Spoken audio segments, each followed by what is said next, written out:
Well, hello there, this is Circle 30 coming at you from North Faction, giving you a war recap of their latest arranged war victory versus Bada clan. I was not personally in this war, but I can reliably inform you that North Faction enjoyed it very much. As you can see, they got a 4-star victory. Bada clan missed out on just one Town Hall 11 2-star, they got 3 Town Hall 10 triples, and did unfortunately leave 1 Town Hall 9 on the board.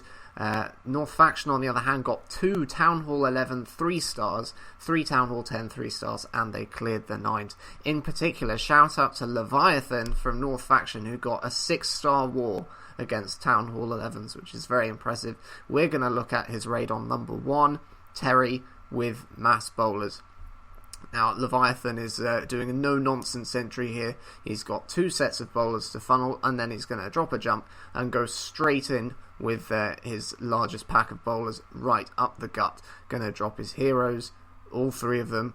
I think he drops another healer and rages everything up, meets the CC with a poison, and because he knows that the bowlers create quite a wide area of destruction, he knows pretty much that they're going to funnel themselves into the core, so he doesn't bother jumping there. Instead, he uses the jump to get himself out of the core, uses another rage to keep his bowlers up, and the bowlers at the top die out, but the ones at the bottom, assisted by that huge clump of healers, are basically going to go around and take out the rest of the base.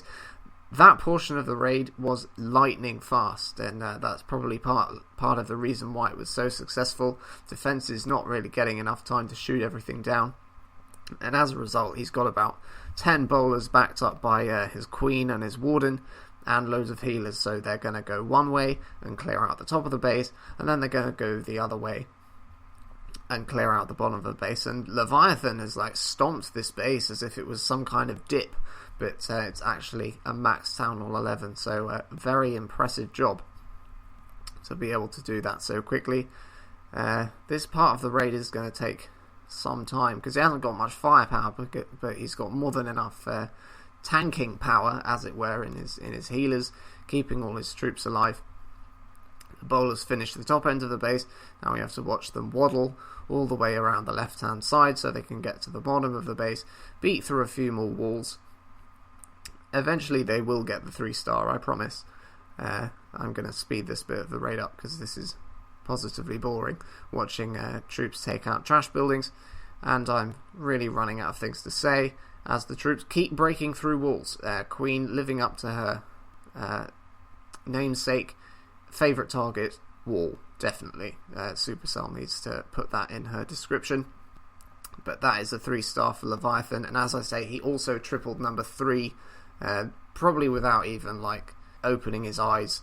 Amazing war by Leviathan. Now we're going to go down and look at number 10 being taken on by Nathan with a bowler attack.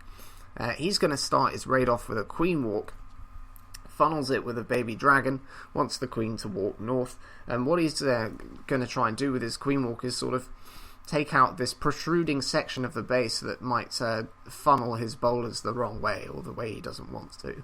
So he's going to use some bowlers being tanked by the baby dragon he used to funnel, and he's going to get a few more percentage points there. At the same time, he drops a few bowlers in the north with a healer on those to make sure his main pack of bowlers and giants go right up the core of the base. He's got a bit of HGB action going on. Drops a jump, and the entry angle I like, because he can get his bowlers in through that jump with that huge funnel he just created and get at both Inferno towers relatively quickly. And if you can take out both Inferno towers within about 10 seconds of entering the base, as Nathan has done here, you're in pretty good stead to destroy the rest of it. Bowlers raging through the core, wrecking things like bowlers always do, and we've got a solitary bowler and healer at the top. Just, they're cleaning now. He puts archers on the corner huts, just to make sure he doesn't run out of time, and at this point again is just waiting for the rest of his troops to go around to the base and clean it up. Pops the queen's ability, gets the extra archers out of that, and these Town Hall 10 walls are very strong. They take ages to break through, I'll tell you. minions going around to take out those elixir collectors. One of them gets air bombed, but it doesn't matter. The Queen comes round, breaks through another wall, and takes out the final buildings for a nice 3-star. Very well done to Nathan. Awesome. Right, moving on down. Just one spot, we're going to take a look at number 11, being attacked by Zone with more bowlers. Yay. Drops archers on the corner huts to start with this time. Another baby dragon to funnel. Very popular funneling troops, baby dragons, because they have quite a lot of hit points of their own and can do some serious damage, and are air, so they're not tanked by they're not targeted, by all the defenses. So while the baby dragon is tanking for that archer tower, he drops some bowlers and some healers on each side of his entry point. Much like Leviathan's strategy, he drops a jump and puts his bowlers down.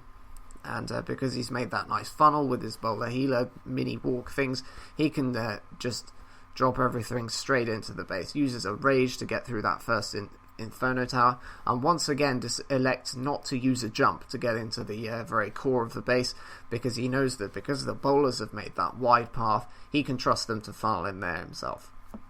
Uses a back end freeze, gets nice value for the freeze, gets a Tesla and an inferno tower. More rage spells going down, keeping those bowlers working through the base. He's got a couple of bowlers that have gone around the top to help funnel the main group, but they're about to be picked off by that cannon. Meanwhile, he's got a little bit of a king walk going on, as the king smashes through a wall and starts taking out defences on the back of the base. So now we've got some double hero walking action.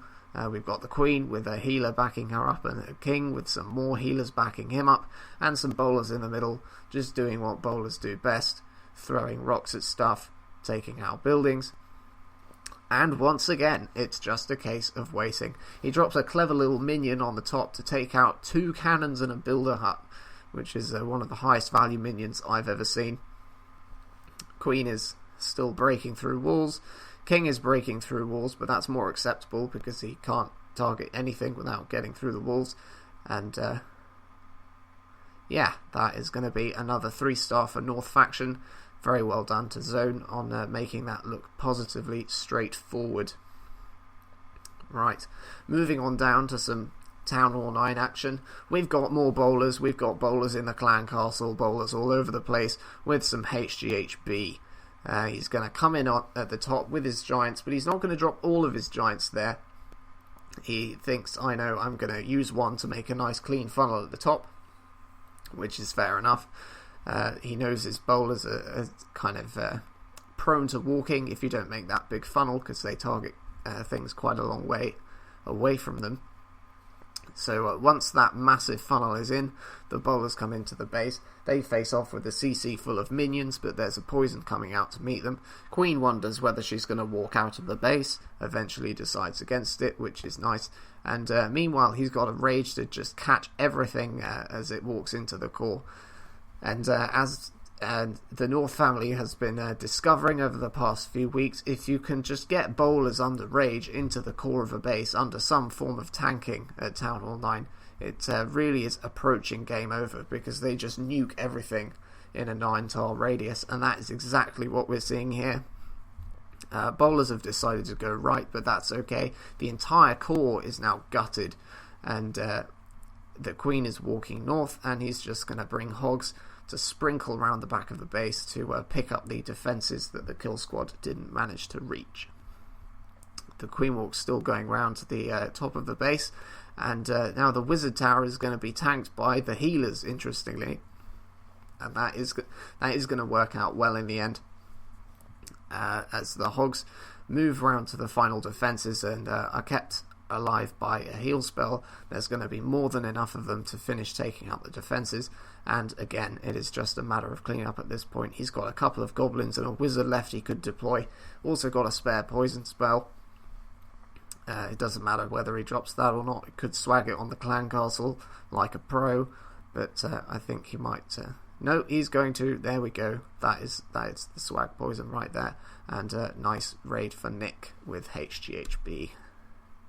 Right, moving on to the last raid we're going to look at today.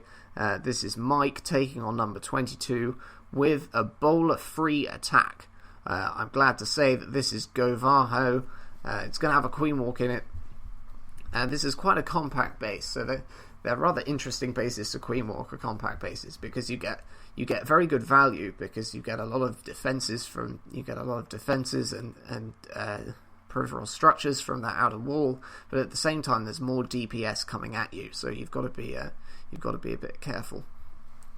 Mike takes advantage of the small gap in the wall and walks his queen right into the upper left core compartment to take out the wizard tower. That's pretty good value for not even breaking into the base. Meanwhile, he's dropped his king with a couple of funnel wizards at the bottom, and he's going to drop all his Volks and trust them to break through the wall on their own. Now, this is a nice technique that Mike has used to avoid having to deal with the CC Hound. He's sent his queen, the only unit that can target air troops, round the other side of the base. So she's going to be completely safe once she pops her ability. Meanwhile, the Hound is just going to float around helplessly and breathe on these Valkyries, which is not going to do much as they run through the base under rage and heal. And once again, Mike uses his Valkyrie knowledge to his advantage and relies on them to break into the Queen Chamber on their own, mitigating any need for a jump. He's got a couple of back-end hogs just to sprinkle into the base and pick up the defenses that he missed. And the base is fast turning into just an empty carcass of a clan castle in the middle and a ring of trash around the outside. So very, very creative raid from Mike there, and the hogs are just going to wander over to the other mortar, and then they can start cleaning.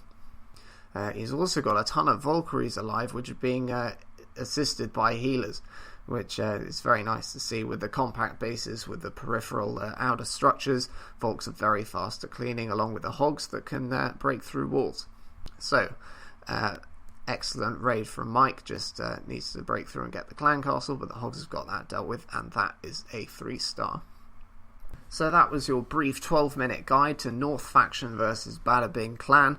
Massive props to North Faction on their win. Tomorrow we're going to take a look at North Watchers as they take on Mariana Trench. So until then, this is Circle 30 reminding you to stay frosty.